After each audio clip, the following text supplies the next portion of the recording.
it's here for breaking news at Bassisiano. Hey! Wait there, me am crash me. It's here for me. Sure, more who picture na at that screen is no. Just say kotoku, wawe kotoku white and a rubber bag black. What the answer never to us on the subscribe and click the notification bell no. I know and that screen so see we and the latest news be about once ever can. The na make no kotoku.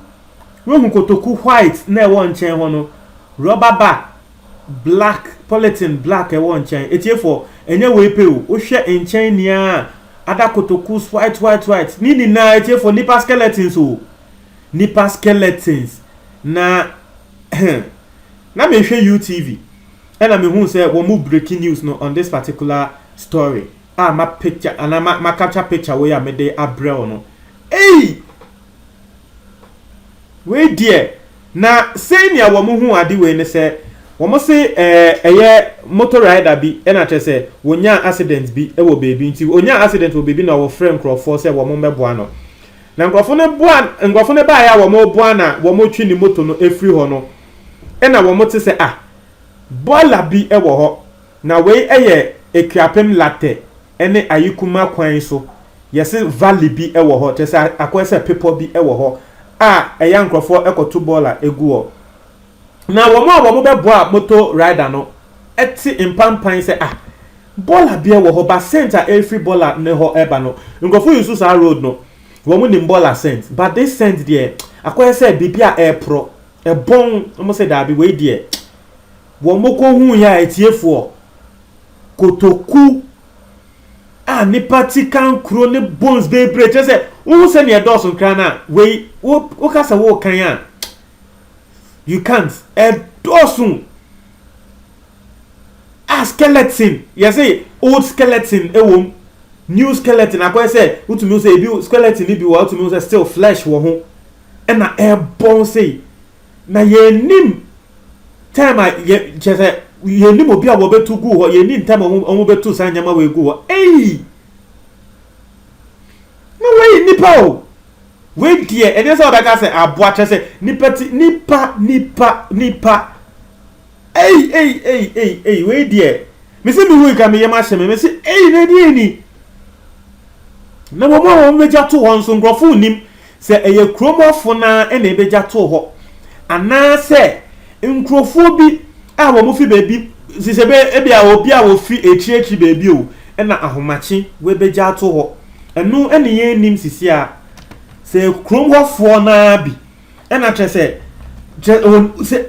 nipa no oku omu na tre se etikan kro no okipi wo ni fio because se ne doso no nipa edipo ne wagana papa dabi we dear just me hu kra ma me yema hye me hu ya me say Jesus na die ni hey when this aboade abeka so e bia ono anatre so de aboade ne na ye ritual scan na ono anatre so de aboade we de ukwa ne sen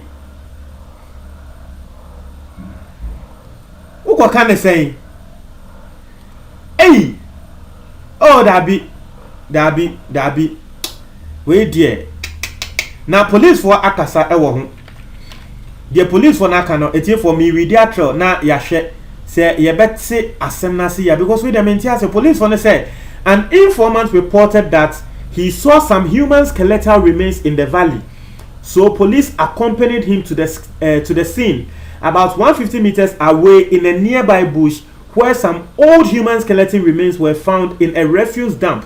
Upon observation and inspection, the remains were in sacks and polythene bags. He said investigations have commenced, but police suspect that the human remains were exhumed and dumped by estate developers building in old cemeteries or grave looters.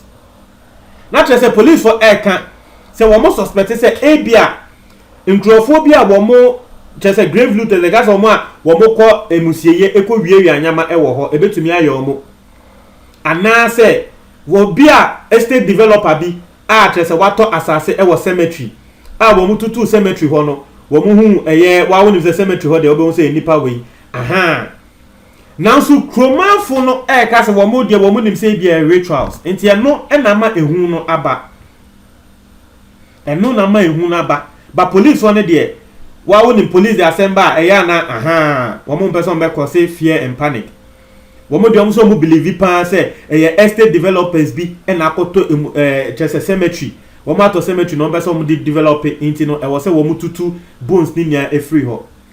If that is the case there, then that one we are rest assured. Say enye boni bi ena wo bi ekodi. If that is the case, because wait there, that should be the case. That should be the case. Because say a different story there. Hey, ankenyo. Say a different story there ankenye. Now police on the charge was say preliminary investigations suggest it was damped there for quite some time. It could not be ruled out that the remains were dumped by grave looters. And no any asama police for Aircan say yes, womo dia womo aka say omujidi say ebia ebeye estate developers, but it shouldn't be ruled out. Say nipa bonifuo bi e na tese womo nso abetu egu ho. Eno nso enya ade abomo eyi efrim. But say the Deputy Public Relations Officer of the Eastern Region Police Command, Sergeant Francis Gumado, allayed the fears of residents in Latte and its environs that further investigations are being conducted to ascertain whether the skeletons were brought from before being dumped in the area. Now, say police force say, "Womo krom hono onim say wo say wo yem crash yomo." Womo etele wo ende wo kwalate a etele wo ho say nkrofo bi sikedrofo bi police for ka say monto mobo ye investigation ye wia ye de asem ne beba bonten na ye nia ye hu de esi etiefo se nia medin kankan we die we just hope because se koban de say enye no dia na tese Ghana ye hu because media I don't know because me the number of sacks I mean hu no enye we get all the number of sacks I mean hu say bones chale enye de get all. Now let me just gather some comments na yen hwe the Ghana for Aircan efa assembly because what I'm seeing we see Ghana security protection has dropped from hero to zero from 2016 to 2019. The situation is not our leaders' concern. Ghana is gone forever. And only asema will be say the false prophets are responsible for all this. You know, quickly no be who say engrafo blame sebe asofo say womo and womo this adwuma we. Obenso said, I'm wondering if they got these parts from the cemetery or they murdered these people. I am praying they didn't murder them. Exactly my prayer. And when I say my Obenso can, so what bomb pie say, I dear way dear say emusiye any ekonya free. But person will be and I just say we kun nipa bebre say and I bet 2 year etikan krone nyamanka say ne go had and I just say Ghana I say yesho ye hunsu ye. Hey. Wait dear. Obi say God have mercy on us. Oh, hey, erade. Obi say please stop moving the skeleton around. It's a crime scene. Okay, and then the asema will be Eka. We share video now. Obi say, oh Ghana, God, please have mercy. It's what shall and go for be pray. Because wait dear, hey. Obi see you because of money, slave queens. And then the asema just say, Obi dear. Sorry to laugh. Asem we anya asema yesterday, but sorry to laugh because obi there ehona what the slave queens are more de bibia slave queens slave queens on my day. Slave queen na more de bibia slave queens. Asem obi say, oh God, have mercy on human. I am very sad. Hey. Wait there. Obi say Erade Yesu. Ghana is indeed bleeding. We say Dr. Kwame Nkrumah, JJ Rawlings, John Kufuor, Atamils, peaceful Ghana has now turned to the Ghana Republic of Horror, worst in Ghana history in 2019. Sad. We also say, hey, I say penny. We say, hey, where is Anas? Just say, and then the movie says, where is Anas? and as by a Ghana for mutum and no see so no. But I'm on comment box with you for me.